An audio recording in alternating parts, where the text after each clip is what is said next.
Jika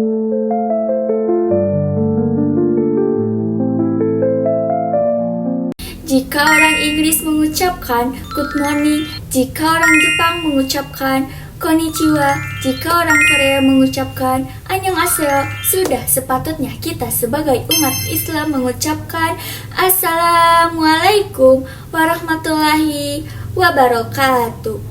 Alhamdulillahirabbil alamin wa bihi nasta'inu ala umuri dunya waddin wa salatu wa salamu ala asrofil anbiya'i wal mursalin sayyidina Muhammadin wa ala alihi wa sahbihi azmain, amma ba'du.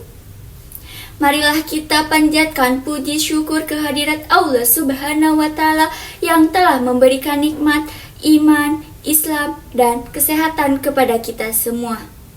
Salawat serta salam semoga senantiasa tercurahkan kepada junjungan kita Nabi Muhammad SAW.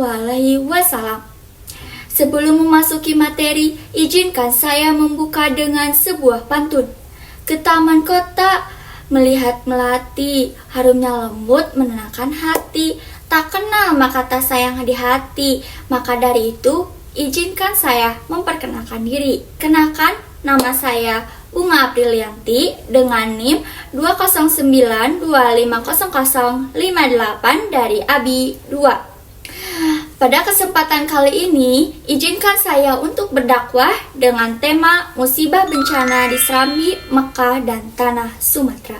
Yang ke-1, realitas bencana, duka di bumi, Serambi, dan Tanah Melayu. Hadirin rahimakumullah, hari-hari ini hati kita diselimuti dengan mendalam.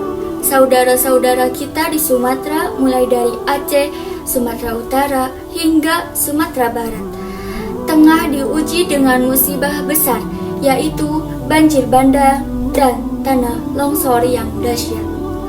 Kita mendengar kabar pilu, ratusan jiwa meninggal dunia, ratusan lainnya masih dinyatakan hilang.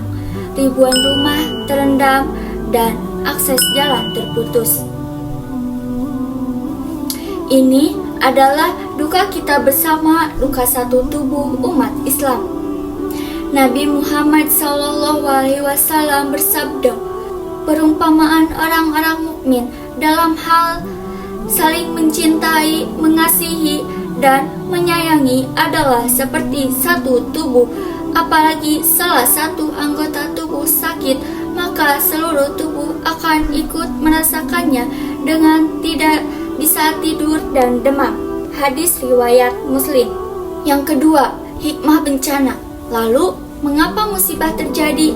Saudara-saudaraku seiman, musibah adalah bagian dari ketetapan Allah atau qadar.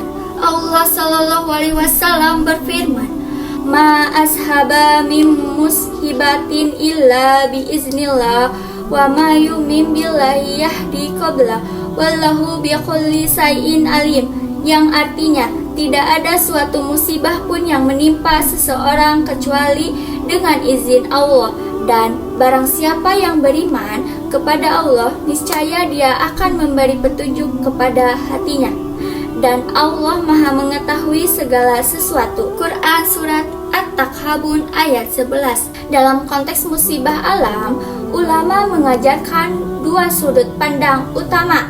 Yang ke-1, ujian atau ibtila. Bagi mereka yang saleh dan sabar, musibah adalah ujian untuk meningkatkan derajat keimanan dan menghapus dosa. Korban yang meninggal dunia dalam keadaan seperti itu insya Allah wafat dalam keadaan syahid akhirat. Yang kedua, peringatan atau teguran, izhar atau tanbih. Bagi kita semua, bencana adalah peringatan agar kita merenungi kesalahan dan dosa kita, terutama ketika kita melihat fenomena gelondongan kayu yang turut hanyut. Ini menjadi indikasi bahwa musibah bisa jadi juga merupakan akibat ulah tangan manusia. Kerusakan lingkungan atau eksploitasi berlebihan. Allah berfirman, Daharul fasadu fil bari wal bahri bima kasabat aydin nasi liyuziqahum ba'dallazina amilu la'allahum yarji'un, yang artinya telah tampak kerusakan di darat dan di laut disebabkan karena perbuatan tangan manusia, supaya Allah merasakannya kepada mereka sebagian dari akibat perbuatan mereka, agar mereka kembali ke jalan yang benar. Quran Surat Ar-Rum ayat 41. Kita juga harus sabar dan beramal. Lantas, apa sikap kita sebagai seorang mukmin? Yang pertama, sabar dan tawakal. Bagi yang tertimpa langsung, bersabarlah. Sesungguhnya pahala kesabaran itu tanpa batas. Ingatlah janji Allah, sesungguhnya hanya orang-orang yang bersabarlah yang dicukupkan pahala mereka tanpa batas. Quran Surat Az-Zumar ayat 10. Yang kedua, muhasabah dan taubat. Bagi kita yang selamat dari bencana, jadikan ini momentum untuk berintrospeksi total atau muhasabah dan kembali kepada Allah, taubat nasuha. Perbaiki hubungan kita dengan Allah dan hubungan kita dengan alam. Yang ketiga, solidaritas dan bantuan. Ini adalah ujian ukhuwah Islamiyah. Kita ringankan beban saudara kita dengan doa terbaik. Ringankan beban mereka dengan harta kita melalui bantuan logistik, makanan, atau donasi. Sedekah di saat darurat pahalanya sangat besar. Ringankan beban mereka dengan tenaga kita bagi yang mampu membantu evakuasi dan rehabilitasi. Hadirin yang dimuliakan Allah, mari kita ambil pelajaran dari duka Sumatera dan Aceh ini. Jadikan musibah ini sebagai cerminan keimanan dan pemicu awal soleh kita. Hidup ini fana, akhirat adalah tujuan. Karena itu sebelum mengakhiri ceramah ini, mari kita memohon ampun, perlindungan dan kekuatan kepada Allah Shallallahu Alaihi Wasallam dengan doa untuk korban bencana. Ya Allah, berikanlah kesabaran yang luas bagi para korban dan keluarga yang ditinggalkan. Ampunilah dosa-dosa mereka yang meninggal dunia dan terimalah mereka sebagai syuhada di sisimu. Lindungilah kami dan negeri kami dari segala bencana dan malapetaka. Jadikanlah negeri kami baldatun taibatun warobun ghafur, negeri yang Engkau berkahi dan Engkau amankan. Amin ya robbal alamin.